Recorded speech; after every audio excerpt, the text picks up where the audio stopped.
Hello guys, সবাই কেমন আছো? তো গরমকাল তো গাইস পড়েই গেছে, চৈত্র মাসও শেষ হয়ে গেছে। তো অনেকদিন ভাবিনি গাইস কাঁচা আমের চাট করিনি।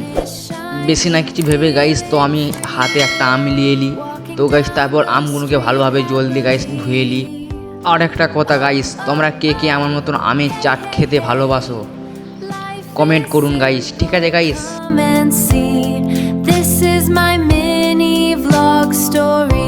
তারপরে গাইস কাঁচা আমটার মধ্যে নুন দিয়ে দিই, হালকা নুন দিয়ে দিই গাইস, ঠিক আছে গাইস?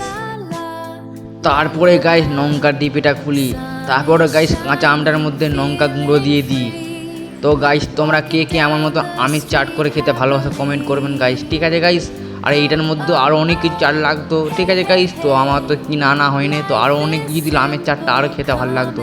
তো আমার কাছে যেইটুকুন ছিল সেইটাই আমি দিয়ে আপাতত করছি। তো গাইস তোমরা যদি পারলে বাড়িতে করে খেতে পারো। তারপর গাইস এটাকে ভালোভাবে মিক্স করি, যাতে এটা ভালোভাবে মিক্স করে তবে খেতে ভালো লাগবে না গাইস। আর একটা কথা, তোমরা যদি করতে চাও গাইস এর মধ্যে ধনে পাতা তারপর আরও বিভিন্ন রকম মশলা দিয়ে করবে, দেখবে হেভি সুন্দর খেতে লাগবে গাইস। কাঁচা আম সেই লেভেলের খেতে লাগে গাইস গরমকালে। তো গাইস আমি চেকটা করে দিই কেমন লাগে। ও গাইস সেই লেভেলের খেতে হয়েছে। তো গাইস আজকে এই পর্যন্ত, আবার দেখা হবে।